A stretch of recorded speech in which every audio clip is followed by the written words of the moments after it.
Alright guys, our first review is from a username Ziggy221 because Ziggy220 wasn't good enough. Now Ziggy gave Final Fantasy Dissidia NT a 1.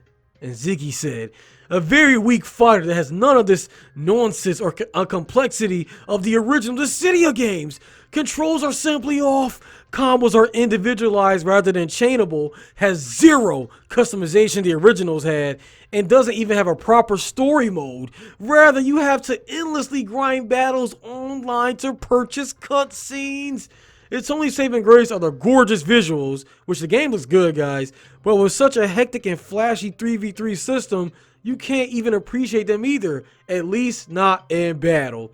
Now, this whole having to purchase cutscene things, that is ridiculous. How? You have to purchase in-game currency in battles to purchase cutscenes. This is worse than what Capcom did with Asura's Wrath. This is worse than what what's the company behind Mass Effect? We had to pay for 3 different endings to get a better ending. In Asura's Wrath, you had to pay money to get the real ending, a DLC ending. And now in this one, you have to use in-game currency to purchase cutscenes. What in the hell is going on with this game? Square, what are you doing?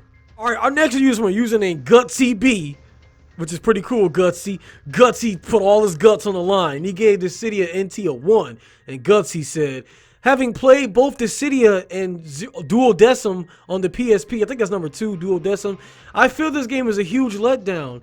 Either I shell out even more money for a PlayStation Plus after purchasing a $60 game, or I play offline with stupid AI. At least I think they are stupid because it took me over an hour to beat the mock core battle in the tutorial mode. Not feeling the hype of grinding gauntlet mode, offline mode. After that, the first 2 games were fun out of the box. What happened with this one? Refund, please. Gutsy, I'm gonna tell you what happened. Dissidia is clearly putting all their resources, not Dissidia, Square Enix is putting all their resources into Final Fantasy 15 and Kingdom Hearts 3 and Bravely Default. So it seems like other Square brands that's not as, I guess, lucrative, they're not really putting their all into it. So they're putting their all into Kingdom Hearts 3 and Final Fantasy 15 and 14, the online game. And that's pretty much all there is to it. Alright guys, user Emily Monster, which is pretty cool. Emily, you're the monster. Emily Monster gave Dissidia NT a 1. And Metacritic user Emily Monster said, what the f is this? The only game modes are online matches or bot matches. No story mode. Except for a series of cutscenes you unlock by playing online matches. And only online matches. Wait. You unlock, whoa. You can unlock cutscenes by playing online? They completely took out the board story mode from the previous 2. Your characters don't level up. You can't customize their movesets. You can only 3v3, which I hate. The 1v1 works so much better. The original started with like 5 different game modes, and you can unlock even more.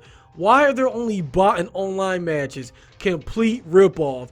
So guys, what is going on with Dissidia? I mean, like I said, I played the original 2, and they had a bunch of fun modes and stuff, but are you telling me there's only online only? Only single player mode is fighting online? Wow, man. Square, you're disappointing me. You're already taking 30 years to release Kingdom Hearts 3, and now you're making crappy Dissidias.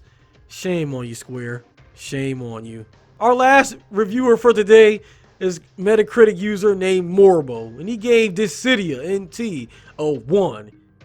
And Morbo said, this is possibly the worst full price game I've ever played on PS4. I understand it's a fighting game, but locking story mode behind in-game tokens that you earn through grinding is stupid, and I agree. The arena aspect doesn't work for 3v3, especially since you only have 3 abilities at a time. With only 3 attacks, you would think it would feel satisfying using them, but no, it's floaty and airy. It feels like a cheap DBZ's Universe knockoff, but those games are bad too. Shots fired! Oh, he's shooting shots! Shots fired! Guys, he said DBZ Universe and Xenoverse is trash. Shots fired at DBZ fans. Shots fired at me. He said those games are bad too, so it's even worse. The only 2 saving graces to this game are the graphics and the fact that it has Final Fantasy characters. And everyone loves Final Fantasy characters. So what Morbo is saying is the gameplay is like DBZ Xenoverse, and I like DBZ Xenoverse, but I prefer that floaty gameplay is reserved for the anime fighters like Naruto, DBZ, whatever else Namkai Bandai likes to spit out that's anime fighter related. But for Final Fantasy, I expect the game to be hard hitting and fast. Instead, I'm floating around like I'm in space, and that sucks. But the original Dissidia did the same thing, and they were still good. So maybe Square dropped the ball on this one.